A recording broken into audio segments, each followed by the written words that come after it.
Otep à tous, bien-aimés frères et sœurs. Une lueur d'espoir vers le Tchad.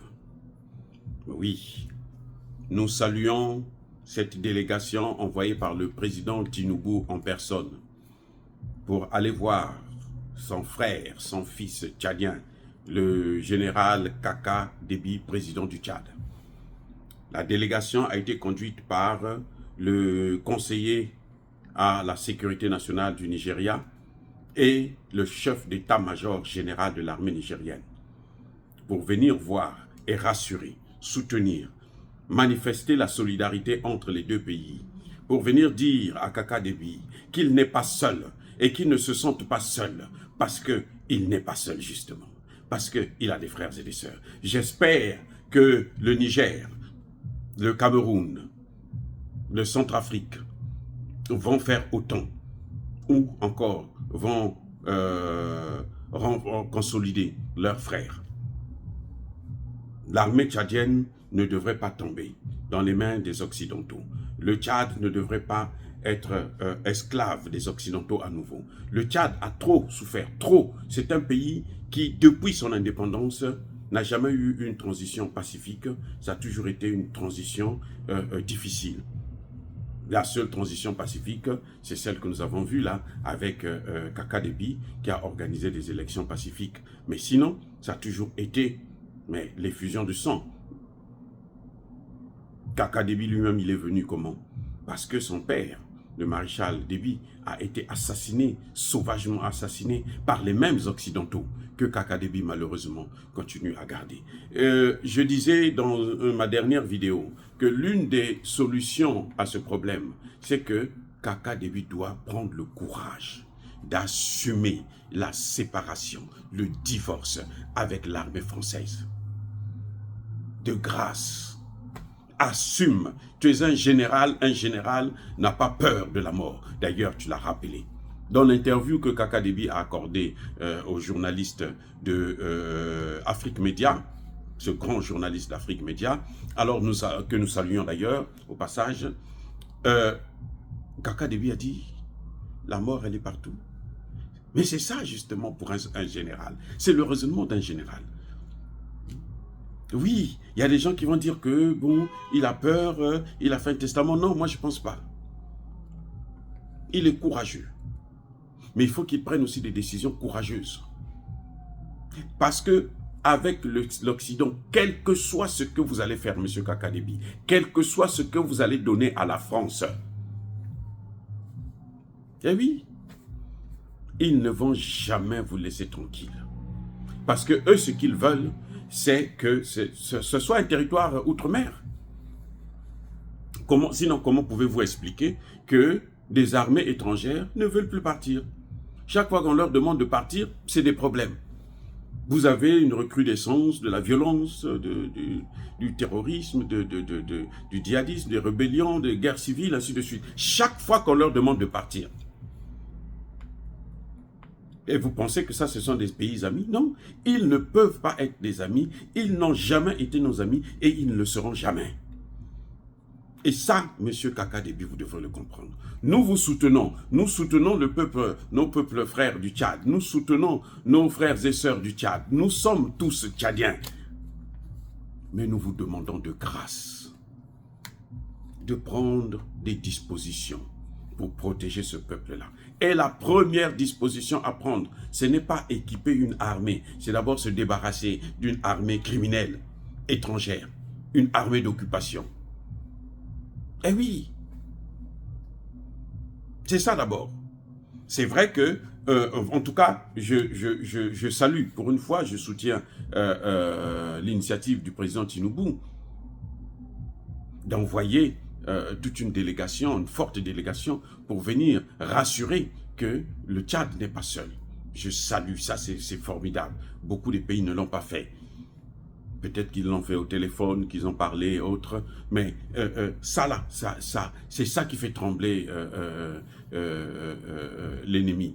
Les terreaux, c'est Boko Haram et autres.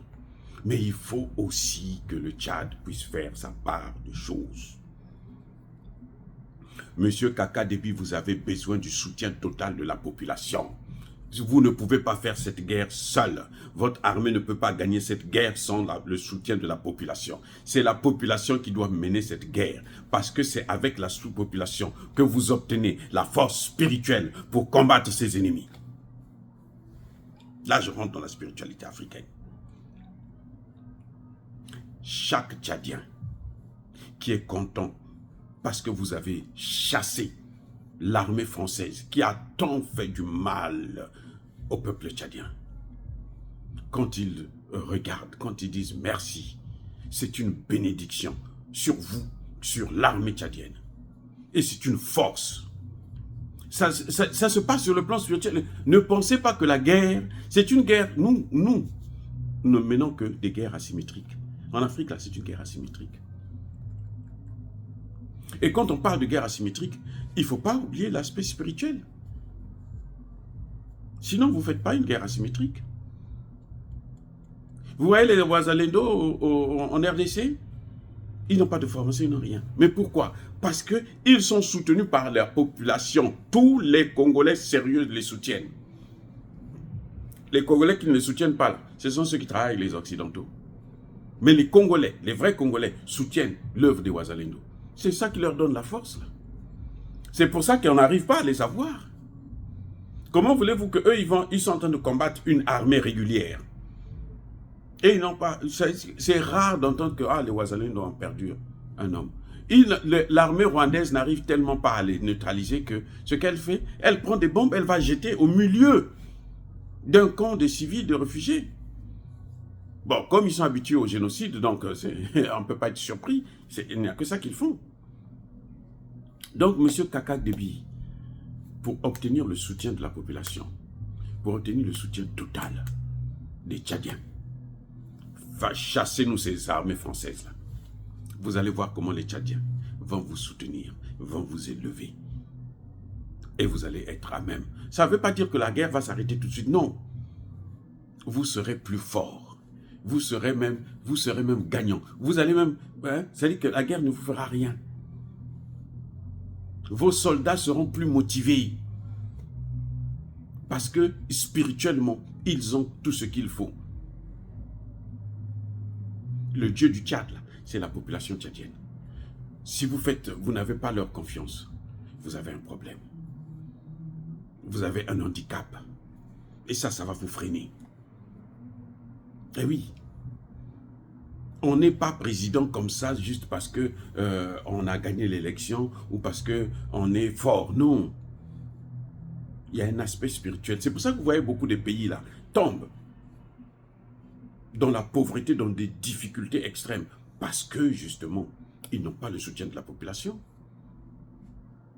Quand vous voyez un pays qui est là, un président qui est là, qui a 10 ans, 20 ans, 30 ans, 40 ans, 50 ans, 60 ans, je ne sais pas combien d'années, il est au pouvoir.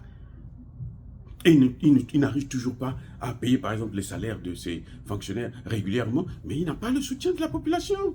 Il peut beau dire, c'est vrai qu'on organise des élections, on triche, on fait ceci, mais on n'a pas le cœur de cette population. Et tant que vous n'avez pas le cœur de cette population, vous êtes faible, vous êtes vulnérable. Voilà le grand problème que Kaka Déby doit régler. En dehors du fait que les pays voisins doivent tout faire pour que le Tchad ne tombe pas complètement. Parce qu'après, ça deviendra difficile de régler ça. On l'a vu avec Centrafrique, qui était par terre. C'est pour ça que nous demandons à Touadéra d'aller plus loin. Et si le Tchad tombe, ça va être difficile de régler ça. Donc maintenant qu'il y a cette lueur, cette petite porte qui s'est ouverte là, prenez des dispositions. La France ne vous fera rien si vous avez le peuple avec vous. Soyez bénis, abondamment bénis par le Dieu des Kémites et par nos ancêtres angélisés. Mais que tous ceux qui persécutent le continent africain le pillent et le déstabilisent, qu'ils soient noirs, blancs, chinois, arabes, juifs, indiens ou qui qu'ils soient punis, maudits, foudroyés, neutralisés, écrasés, effacés par le Dieu des Kémites et par nos ancêtres angélisés. Vive l'Afrique éternelle, j'ai dit et j'assume.